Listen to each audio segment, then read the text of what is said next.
to... Thank you, Mr. Speaker. Junet. Mr. Speaker, I want to take opportunity to thank the government for sensitizing people at the start of this pandemic, Mr. Speaker, for the press conferences that they have been holding and alerting people. In the absence of that, I think the issue will have gotten out of hand. But, Mr. Speaker, as a House, we have constitutional responsibility also to oversight the government. And the government has failed in many ways, Mr. Speaker, that Kenyans didn't expect, Mr. Speaker. Mr. Speaker, the fight of this pandemic of coronavirus must have a human face, Mr. Speaker. It can't be the government has not suspended the Constitution, neither has Parliament done, Mr. Speaker. I cannot overemphasize, Mr. Speaker, on the issue of police brutality, as has been said by the leaders here, Mr. Speaker. There is no country in the world, Mr. Speaker, that has reported cases of death through police brutality more than Kenya, Mr. Speaker, in the whole world, because this pandemic was an equalizer. It was happening all over the world, all over the globe, Mr. Speaker. Mr. Speaker, our police force cannot behave like goons in uniform, Mr. Speaker. These are people who have been trained properly to protect lives and property of Kenyans, Mr. Speaker. That's why they are, Mr. Speaker, unless they have instructions to do that, Mr. Speaker. Secondly, Mr. Speaker, this government has not done anything that is tangible other than announcing numbers, Mr. Speaker, every 3 o'clock of the day, Mr. Speaker. Mr. Speaker, this is one government that could not afford to give its citizens this thing, what is called, a mask, Mr. Speaker, which is worth 3 shillings, Mr. Speaker. Leave alone food. No, let's say 20 shillings. Members of Parliament are buying in their constituencies for people masks, Mr. Speaker. We were told that there will be free sanitizers, Mr. Speaker. Kenya Pipeline will produce alcohol-based sanitizer, Mr. Speaker.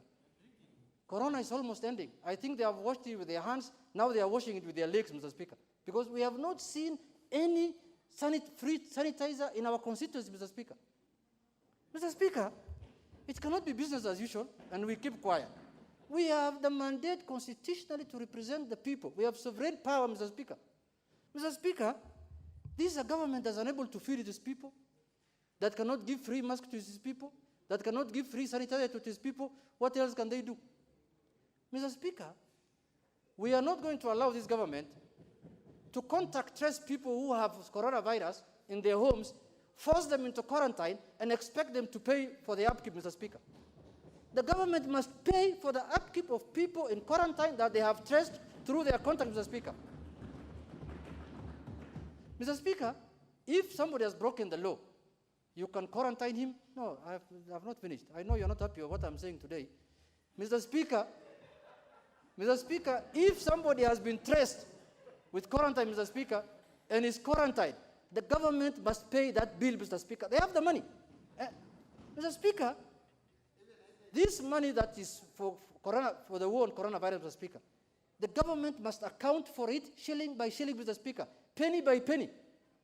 This country is known for people who enrich themselves through miseries, disasters. They are known. They are in offices, Mr. Speaker. This coronavirus money, whether it is the COVID fund, whether it is government fund, we want them to account to this House, Mr. Speaker, coin by coin.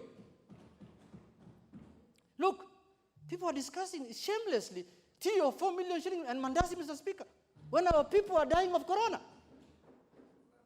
People are dying of shame, Mr. Speaker. Shame, Mr. Speaker. We must condemn that act with the strongest terms possible, Mr. Speaker, that people can sit in offices and use 4 million shillings to eat tea and mandasi when people are dying of hunger, people are dying for not having masks, people are dying for not having sanitizer, people are dying out of flood, Mr. Speaker. It's very shameful, Mr. Speaker. And you call yourself government. If it was in democracies that have matured, this government will have resigned. Mr. Speaker, we will have had a general election now, Mr. Speaker.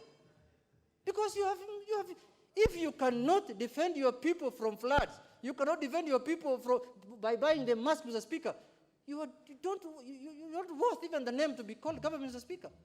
Mr. Speaker, in conclusion, I want this House to rise up to the occasion and hold this government accountable for every action, omission, and commission that they do against the people of this country, Mr. Speaker. With those few remarks, Mr. Speaker, I really condemn what's happening in this country. And Very well. it's not a check, Mr. Speaker.